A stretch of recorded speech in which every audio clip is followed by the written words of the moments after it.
Hello, I'm going to read the story, The Elves and the Shoemaker. Once upon a time, there was a kind shoemaker. Though he worked very hard, he grew poorer and poorer.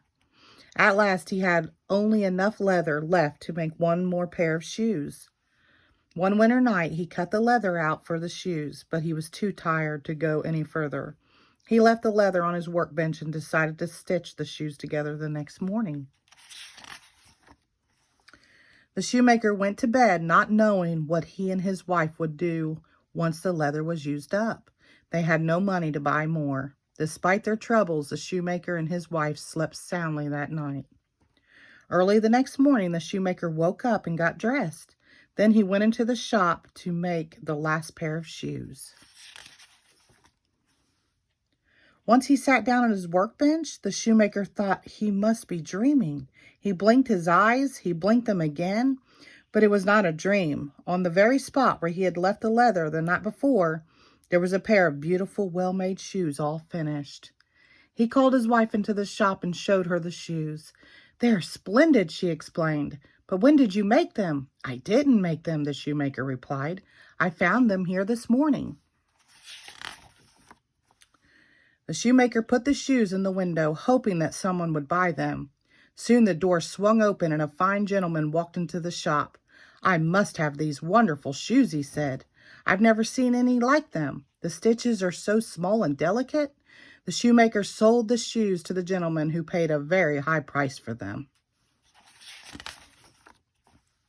With the money, the shoemaker was able to buy enough leather to make 2 more pairs of shoes, and he had enough left over to buy a soup bone for dinner. That night, the shoemaker cut out the leather, but he was so very hungry, and he could smell the soup his wife was cooking.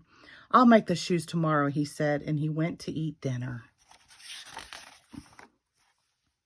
The next morning, he found 2 pair of elegant shoes on the workbench. He showed them to his wife.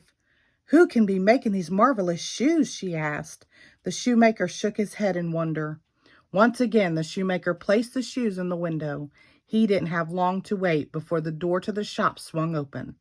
This time, there were 2 customers, and they both paid handsomely for the fine shoes.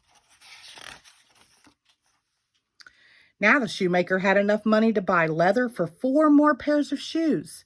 Things went on this way for some time. Every night the shoemaker cut the leather and went to sleep, and every morning he found more beautiful shoes on his workbench. The shoemaker and his wife were no longer poor. They sold so many pairs of shoes that little by little they began to save some money.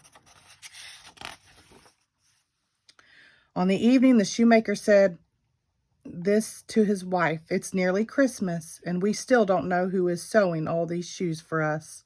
We cannot go another day without finding out who it is." So together, the shoemaker and his wife thought of a plan. Instead of going to sleep that night, they hid behind a curtain in the shop. At midnight, 2 tiny elves skipped through the door into the room. The shoemaker and his wife watched in amazement as the elves quickly began to stitch and sew. Soon the bench was filled with handsome new shoes, but the moment their work was finished, the elves vanished. The shoemaker and his wife were astonished. They decided they must do something for the tiny creatures who had been so kind to them. "The elves were not wearing any coats or hats or shoes," said the wife. "The poor little things must get very cold at this time of year." So the shoemaker and his wife made 2 tiny suits of clothing for the elves. The next night, they laid the little clothes they just made on the table. Then they hid behind the curtain once again. Just at midnight, the elves came into the shop.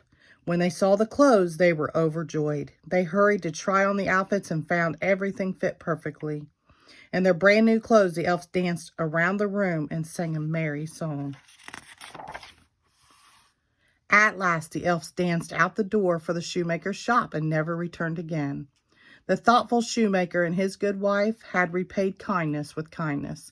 They never wanted for anything and lived happily ever for the rest of their days. The end. Thank you.